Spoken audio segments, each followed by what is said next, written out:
안녕하세요. 음. 보실 분과 성함 생년월일 알려주세요. 네. 6일이요.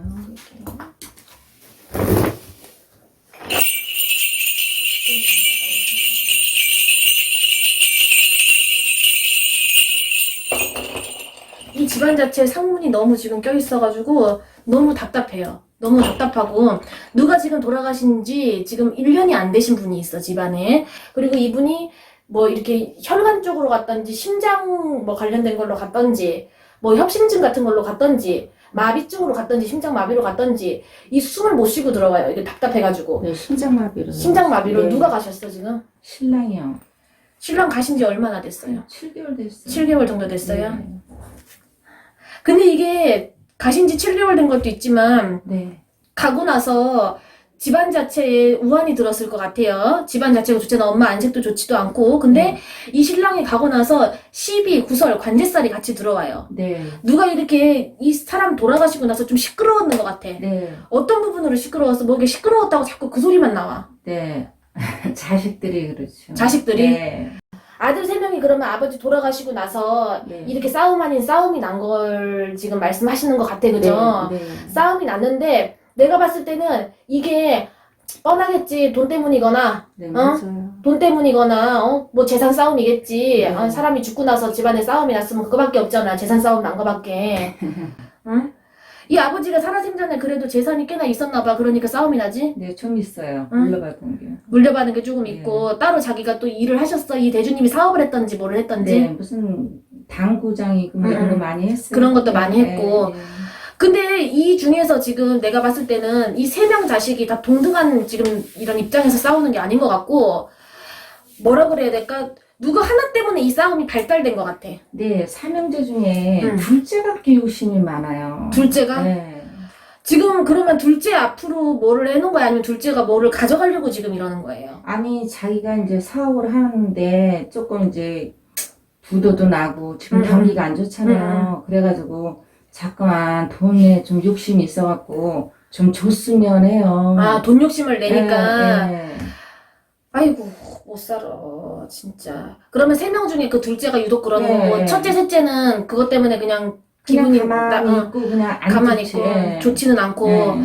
근데 내가 봤을 때 이게 관제도 들어오는 거 보면은 이걸로 인해서 잘못하다가는 이 집안에 소송이 날 수도 있고, 그냥 싸움에서 끝나는 게 아니라 그냥 뭐 너 잘났니 나 잘났니 하는 이런 시비에서 끝나는 게 아니라 관제, 소송이 가족 간의 소송이 엮이거나 재산 소송 같은 게 엮인다거나 그럴 가능성도 있을 것 같아요. 그래서 자식들이 이게 아버지가 내가 봤을 때 심장마비로 돌아가셨으니까 그리고 나이가 그렇게 많아서 돌아가신 게 아니잖아요. 갑자기 뭐 이게 자다가 갔거나 갑자기 돌아가신 거잖아.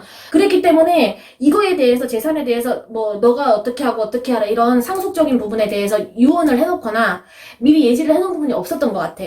네, 맞아요. 그냥 본인이 그냥 생각하고만 있었지 이렇게 얘기는 안 했어요, 자식들한테. 그럼 엄마한테는 뭐라고 얘기했어? 그냥 공평하게 줘야 된다 그랬어요. 아니 이제 논아서 이렇게 그냥 잘 배분해서 그렇게 하자 그래서, 그랬지. 근데 둘째 아들은 둘째 아들 입장이 좀 다를 수 있잖아. 둘째 아들은 내가 봤을 때 그래 자기 나름대로 자기가 다른 첫째, 셋째보다 자기가 부모한테, 아버지한테 더 잘했다고 생각하는 부분도 있는 것 같고, 자기가 아버지한테 신임이 더 있었다고 생각하는 부분도 있는 것 같고, 또 이 둘째가 이 아버지한테 따로 명의를 빌려줬던지, 뭐 이렇게 아버지가 이 사람 앞으로 따로 뭐를 해놨던지, 이런 재산적으로 이 사람이 갖고 있는 부분도 있는 것 같아. 그런 것보다도 이제 같이 뭐 당구장이고 뭐 같이 많이 했어요. 그러니까 이제 자기 거라니 자기 생각하고 거라고. 같이 벌었으니까. 근데 첫째, 셋째 입장은 그게 아니지. 글쎄 그렇게 생각하겠죠. 뭐 말은 안 해도. 말은 안 해도. 근데 첫째, 셋째는 이게 그냥 똑같이 가져야 된다 생각하는 거고, 둘째는 내가 그 일을 좀 도왔으니까 내가 해야 된다 생각하고, 첫째, 셋째 입장에서는 오히려 아버지가 네 도와준 거다 이렇게 생각할 수도 있는 거잖아. 그러니까 거기서 의견 차이가 생기니까 자꾸 싸움이 나고 다툼이 나고 이렇게 되는 것 같아요. 근데 이게 원인이 하나가 더 있어. 이 집은 화장법이 없는 집안이에요. 이 집에는 사람이 죽고 나서 화장하는 법이 없는데 이 아버지 자체를 내가 봤을 때는 화장을 했던지 화장을 해서 뿌렸던지 이런 걸 한 것 같아. 네, 아니 난 모르고 그냥 요즘에 화장을 많이 하잖아요. 그래서 그냥 모르고 화장을 해갖고 그냥 뿌렸어요. 아니 화장한 것까지는 그러려니 해요. 네. 요즘 뭐 매장법이 그렇게 바뀐 부분도 있으니까 네. 물론 매장법이 바뀐 부분이 있어도 화장을 하거나 뭐를 하거나 해서 뒤를 맑게 해준다면이야 큰 문제는 없겠죠. 근데 화장을 하고 뿌린 거는 문제가 될 수 있어 이거는. 화장을 해도 왜 뿌려요?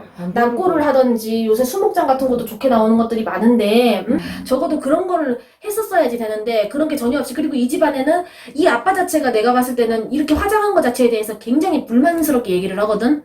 이 아버지 영가가 이 화장한 거에 대해서 불만을 얘기한다고 이 사람이 자기가 들어갈 묘지 자리나 이런 것도 조상에서 내려오는 자리가 있다고 그래 자꾸. 네. 따로 이렇게 조상에서 같이 쓰는 묘지가 있나 봐 이 시댁에. 근데 또 본인도 그걸 또 원해서 나는 모르고 그렇게 그렇지. 했죠. 본인도 요즘 다 화장하니까 그냥 나 나중에 죽으면은 그냥 화장해라 이렇게 얘기했겠지. 근데 그거는 살아있는 사람은 죽어본 적이 없잖아요. 그러니까 죽은 세상을 모르잖아. 그러다 보니까 그렇게 말을 한 건데 산 사람이 현명하게 판단을 해가지고 했어야지 되는데 무조건 유언만 따라가지고 한 거야. 근데 화장한 것까지도 내가 그랬잖아. 괜찮다고 좋다고. 근데 화장을 하고 나서 그걸 뿌린 것에서는 분명히 이거는 문제가 됩니다라고 그렇게 얘기를 하잖아요 지금. 모르고 했죠. 그러니까 네. 모르고 했는데 이제라도 알았기 때문에 그 부분도 해결이 돼야 돼. 그래야 이렇게 자손들이 바람이 나잖아. 네. 자손한테 그런 기운이 안 좋은 기운이 다 서리서리 맺혀서 네. 자손들이 계속 분란이 나고 사람이 죽고 나서 싸움이 나고 분란이 나고 좋은 일이 아니라 안 좋은 일이 계속 집안에 시끄럽게 나니까 내가 봤을 때는 우리 엄마도 다 피골이 상접했어 지금. 밥이 제대로 넘어가겠냐고. 안 넘어가요. 속상해 죽겠어요. 응? 잠도 안 오고. 애들이 자꾸 싸우고 네, 어? 속상해가지고. 내가 봤을 때는 3년째 낳아놓고 얼마나 뿌듯하셨겠어요. 근데 지금 와가지고 저것들이 서로 쥐어뜯고 물어뜯고 싸우고 있으니까 엄마 입장에서는 내가 봤을 때는 속이 더 탈 것 같아. 가뜩이나 지금 나이가 엄마가 그렇게 많은 것도 아닌데 대주님이 이렇게 일찍 가고 나서 가뜩이나도 외롭고 기댈 데도 없고 마음이 그럴 텐데 아들들까지 더더군다나 그렇게 협동을 하는 게 아니고 다 서로서로 지잘났다고들 싸우고 있으니까 더 마음적으로 허할 것 같다고. 내가 봤을 때는 우리 아버지 같은 경우 내가 봤을 때 엄마가 종교적인 문제나 다른 걸로 따로 천도를 하거나 하지는 않으셨을 것 같아요. 네. 딱 진욱이 해가지고 풀어주고 그러고 나서 이 화장바람이나 조금 젖혀주고 뿌린 거 이런 기운 좀 젖혀주고 또 아까 말했던 것처럼 이 아버지가 따로 이 유언적인 부분이나 이거에 대해서 남겨놓은 뭔가 쪽지가 됐든 문서가 됐든 이런 게 좀 있을 것 같아요. 그래서 그거를 좀 찾으셔야 될 것 같아요. 찾아봐요. 그걸 찾아서 아들들한테 이 사실이 이러니 이렇게 유언대로 해라라고 얘기를 해야 이 싸움이 끝이 날 것 같아. 그렇게 해줘서 엄마는 이걸 끝내셔야지 되고 또 엄마 자체로도 위암이라든지 이렇게 위쪽이나 유방 쪽이라든지 이런 데 건강관리나 조심을 많이 하셔야지 돼요. 거기다가 엄마네 같은 경우는 조상으로 이렇게 폐질환이나 폐암이라든지 이런 걸로 가신 분들이 있어. 그래서 그런 기운이 따라들고 묻어들지 않게 엄마 자체도 건강관리를 해가면서 그런 것도 조심을 조금 하시기는 해야지 돼요. 그래서 너무 크게 걱정은 안 해도 되겠지만 이런 부분들은 해소를 해야지 돼. 그래야지 엄마가 이 누지고 처지는 기운이 없어야 몸에도 활력이 생기고 뭔가를 하더라도 이게 즐겁게 할 수가 있지. 지금은 엄마가 밥을 먹어도 제대로 소화도 안 될 거고 누구 친구를 만나서 뭐를 한다고 해도 그렇게 즐겁지가 않을 네, 거고 맞아요. 매사에 지금 온 신경이 다 거기에 쓰여져 있으니까 딴 활동을 하면서도 그 정신을 집중할 수가 없잖아. 네, 맞아요. 그러니까 그런 기운이 지금 다 엄마한테 누적되어 있어서 그런 거니까 그런 거를 이런 거를 차근차근 좀 닦아나가기는 하셔야 될 것 같아요. 그럼 어떻게 해야 되겠어요? 우리 아버지 같은 게 내가 그랬잖아. 진오게 해가지고 제대로 보내주고 그러고 나서 이게 조금 엄마 자체도 많이 조금 빌고 닦고 사는 것도 필요한 것 같고 또 아까 말했던 것처럼 그 재산적인 부분은 남겨져 있는 어떤 그런 문서가 내가 있을 것 같아요. 그래서 그거를 찾아서 아들들이랑 이렇게 좀 한자리에 불러놓고 잘 이렇게 좀 회의를 하기는 해야 될 것 같아. 그렇게 하고 나야 이 부분이 해결될 것 같아. 그러면 둘째 아들이 그렇게 욕심도 안 부리고 그러겠어요? 그 사람 자체는 근데 애초에도 욕심 많은 사람이에요. 둘째 아들은. 응? 그 사람 성향 자체가 바뀌진 않겠지만 그 사람은 확실한 증거가 있거나 이런 게 있다 이렇게 하면은 따로 얘기하지는 못할 거예요. 그러니까 그 아버지가 분명히 남겨놓은 게 있을 것 같아. 그 아버지가 무슨 장부처럼 됐든 일기장처럼이 됐든 자기가 조그만 수첩이 됐든 가지고 다니던 그런 거에 적어놓은 게 있는 것 같아. 찾아봐야 되겠네요. 응, 그거를 그 아버지 일했던 장소에 있을 것 같아요. 집에 있는 게 아니라. 거기를 가서 좀 찾아보셔. 그러면 그 장부 같은 거나 뭐 이런 거에 조그맣게라도 적어놓은 게 있을 것 같아. 아니, 금고가 하나 있거든요. 응. 그럼 거기 한번 열어볼까? 돌아가시고 나서 한 번도 안 열어보셨어? 그거를? 아니, 비밀번호 가르쳐 줬는데, 뭐, 부득이. 굳이 뭐, 열어볼 생각을 안 그것도 하셨으니까. 바꿨어요. 제가 맨날 왔다 갔다 하고, 집에 있으면 괜히 마음도 안 좋고, 그래서 친구 만나서 그냥 얘기하고, 늦게 들어가 그러니까, 그거 볼 새가 없었어요. 정신이 그냥 없었으니까. 네, 예. 그래서 한번 그것도 가서 확인을 해보시고, 엄마 네. 이번 기회에 가서 그 정리도 좀 하고, 네.